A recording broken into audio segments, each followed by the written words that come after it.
Madras was a research-based program, and then I worked with Satyam Research Group. Then I had this unique combination of understanding algorithm as well as understanding product development. So then I moved to one startup, and I added the product development group at IIT. And so I was doing this work, and I realized that I had some aspiration within me to do something by myself. So then I joined one course on entrepreneurship at IIT Madras, and I started from my own. So my business plan got the first prize, and I started with my own ideas, and I explored on it for quite some time. But somehow it didn't get the market capture. So then, but the idea was like well interpreted. So then this idea was then leveraged by other startups, and at the time we got a few customers. So this is how it has been happening on technology front. So around 1 year ago, I realized that I want to write. I just somehow felt that I want to write. So I used to write emails, I used to post things on Facebook and LinkedIn and things like that. But then I had this idea that okay, I want to write. I want to like professionally write something. So I was doing some certification course on now the architecting software for clouds. And during writing the quiz for that course, I felt like writing a few lines. That was like my starting point of understanding that I want to be a writer. So then I wrote a few lines, and it was happening on and off because I was doing my technology work, I was doing something else at the same time I was trying to work on my own idea. And parallelly I was writing a few lines. So this was a secret project that I was working on by myself. For 6 months I worked on it, and then I came up with a story. So this story, when I wrote a book, say 20,000 words, and I realized okay, it has taken some shape. And I contacted a few publishers in the process of like how it has to be published and things like that. So that is how it happened. And another 6 months took for me to actually get published. And how did it happen? How did I choose the topic? How did I actually thought about writing? So that is the process, or that is the topic that I want to discuss in this presentation. So when I thought of a topic, so I looked around, I thought like what people around me are typically struggling with or worrying about, or what is actually impacting on their life. So after you complete your degree from here, I will go for a further higher education because when some MSc, or you find a job, or you do your own business or something like that, or you maybe follow your passion. Some of the people will do. So there are hardly 4 or 5 lines of things that you will be doing in terms of your career. But whatever, no matter what you do, after that you will settle down in your career, you will get married, you will have kids, you will have a family. And that is when people typically talk about how to balance their work with their life. That is very common, typical phrase that people talk about. So there is a joke about it. So somebody asked a person, like, what do you do for living? And the answer is, I play basketball, I go for swimming, I do music, painting, and a lot of fun activities. That's what I do for living. So next question is, how do you get money for that? And the answer is, oh, for that I work. So my question is like, for that you work. But you see, work is like such a major component of life. But then this is the answer. And there's a meaning, there's a thought in it. What is the thought? Again, there's a concept of work hard, party hard. Everybody knows it, everybody talks about it. Even in campus, you do Saarang, and then you have Shastra, you celebrate technology, and you celebrate fun element of it. So idea behind this is like we live in a world, we have certain means of living, we have like projector, we have laptop, we have mobile phones, we have mic, we have 100 kind of equipment that we use.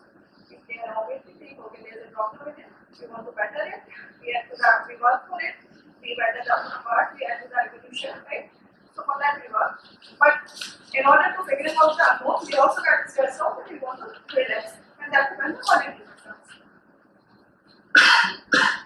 So what is important? You have to involve, you have to do the betterment part of the work. At the same time, you also have to relax. Now, when this is the concept, now there's also work is worship. My question is it really work is worship or not? Then other questions are, is work life? Many people associate themselves, especially men, they have this thing, if they don't associate themselves with some designation, it becomes like an identity crisis for them. They have to be something, be someone, right? So it's work life, and if day you think you don't have anything in life, right? So it becomes an identity crisis question. So is it a part of life? Or we will say it's a different, something different from life. So how do you define work in the context of life? Is it balance or is it integrated? That's the question. So when I was thinking of this topic work-life balance, which I thought many people are struggling around with, especially people like me or around my age group. So then when I started going deep in the topic, then I realized it's less to do with work or work-life balance, is more to do with life. What is life? That's what we have to actually understand and interest in. So the next thing is, so then I started studying what are the stages of life. So again, when you don't know what is the answer, you go to the concepts, fundamentals. So as per Hindu mythology, there are 4 stages of life. One is brahmacharya, student life, that is what all of you are in. You are learning how to do things, not only in terms of technical, but also other aspects of life. So basically, it's a learning phase. So once you learn how to live the life, next you enter the class life, right?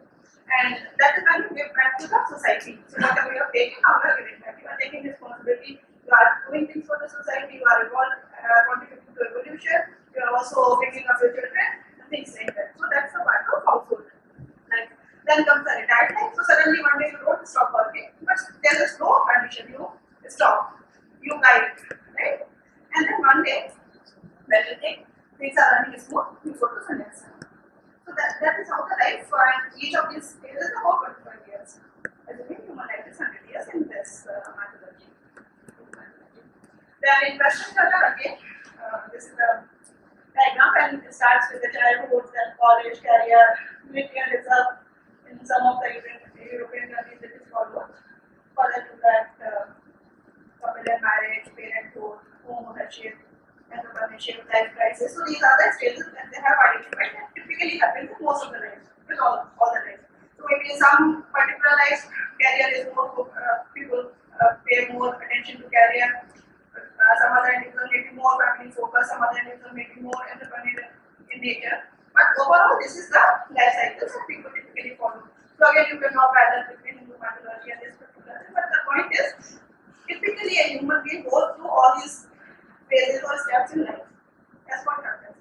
So after understanding what happens in life, I thought, okay, this is a typical life, how people are living their life.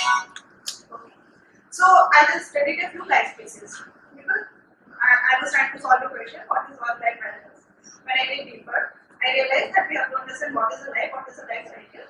Then I also needed to understand how typically people live their lives. So starting from Makanama, I did not tell the story of Makanama, but what did he do and how he lived his life. And if you think, okay, there are ideas, there are Makan ki worship, there are we think they are very good, there are so many positive qualities to be associated. But still, there will be one or two negatives, right? So people can say, okay, so it seems like it was not fair and things like that. Okay. So there is a concept of Kamarajya which is associated with Makana. It was so good that if you talk about any developed country, you can very easily draw parallels between Ramrajya and development, right? So that is the concept. That is what he has lived with. That is what he has created. Mahatma Gandhi wanted to bring Ramrajya to India. That was his dream. But at the same time, there were some negative points also people have found, right? And people will have their own opinion. Comes to Krishna. Again, Krishna was more playful as compared to Rama in nature. But at the same time, not that he was not serious. Anybody, I mean, you talk about any great person, Swami Vivekananda, Mahatma Gandhi, they say every time they read Bhagavad Gita, they draw a new meaning out of it, new learning, new concept, new evolution about in their own personal nature, right? So that is how it is. So it's not just you are playful or you are a very serious person. The point is, are you thoughtful or not? Are you doing something good or not? At the same time, there will be some points that people will have their own perception that okay, this thing could have been done better, right? So that's how you can study these things. Now, this is a very good picture I like very much because you see three main characters in this picture. How many of you have seen this movie before? So,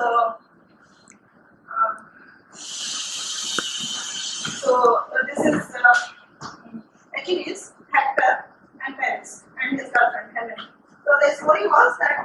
Paris wanted to marry Helen, and for that, his brother had initially told him not to do that, but he did that. When he did that, his brother supported and stood behind him. And this Achilles, he is very independent person. He has nothing to do with Paris or Helen or anybody. But the point is when there was a fight, and when he was invited for the fight, he comes to the fight. He comes to the war. He comes to the war, and before he comes to the war, there is a dialogue in the movie with his mother. He wanted to decide whether to go for the war or not, and he goes to speak with his mother, and the mother says, "If you stay here, you will have a nice family. You will have children, grandchildren. They will remember you. They will love you. You will have a comfortable life. But you will not be remembered. If you go to the war, I will never see you again. But you will be remembered." So he chose to be remembered, and he comes for the war. So now you see three people, all of them we know. The point is, whereas he chose to live by his emotion, right? And that's what is important for him.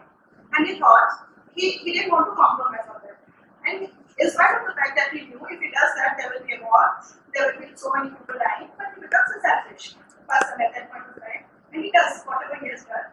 As a result of it, there was a war. Now, Hector, he lives by his dharma. Eleanor, he knows it should not happen, but when it happens, he also he tries to safeguard his people. He tries to protect his brother. He fights for the dharma, and that's what he does. And then there's another person who comes to the fight, Achilles, and he fights for being famous, for being popular, for that ambition, for that greed. Okay. So my point here in this picture, what I'm trying to say is, people living at the same time, present in the same situation, will still have different motivation to be participating in that situation, right? And we cannot say this is right or this is wrong. These are all personal aspirations, personal characters, personal beliefs that people live by, and we cannot say, okay, this is right or wrong. For me, this is right. This is what I feel. So this is how people live. So these are life histories, life cases. Other case, Mughals, Mughal Empire. I mean, again, it's a very big empire, and I mean, they have done so many things, positive, negative. Again, we can discuss. So without going into debates, there are positives, and again there are negatives. If you talk about the negative, the empire was run when he was the king. The control was taken over more by his wife as compared to him. Right? Akbar, when he became the king, he was only 11 years old. He didn't have the power and capability to run the empire, but the thing was running on his name, on his behalf by Baram Khan. So again, you see that things happen. Then when it comes to Aurangzeb or some other names we can take, then at the same time we also see that okay, they had that aspiration to be the king, but they were not getting the ruling power. They will kind of try to jail their father for that particular person, some of them, and they tried to like get the power. Brothers fought between. I mean, there were fights between brothers to get the power. So again, in the same Mughal empire, you see different kind of personality, different kind of things happening. Somebody is good, somebody is bad. Somebody is good in this thing, somebody is bad in this thing. It's the system runs. In spite of all these positive and negative characteristics, system runs. So this is an example of system in spite of individual weaknesses. Now comes the I want to talk about the life of Mahatma Gandhi. Mahatma Gandhi became the father of the nation. He was the only soul who had this capability to lead that freedom fight at that point of time, and he was there without any kind of violence. Still, when he is able to communicate his point, I think it's a big skill that not everybody has. At the same time, there are stories about Haribhai Gandhi, what happened with him, his sons, right? There was a movie called Gandhi My Father, right? So he had 4 sons, and they are not very well known. One of I think one of his grandsons recently was found dead in one of the cultural centers. He was a good, very big philosopher, and he was found dead in one of the room alone. And I'm forgetting the name. So the point is, there's a person who has such a great philosophy. Many people study his philosophy, but at the same time, he was not able to pay for attention to his family at that point of time. And then, as a result of it, some of them didn't do well. Some of them did well, but again it was not so good as you compare with Jawaharlal Nehru. So Nehru, he was also fighting for the nation at his time with Mahatma Gandhi. He became the first prime minister. But at the same time, if I have to articulate, if I have to define my opinion,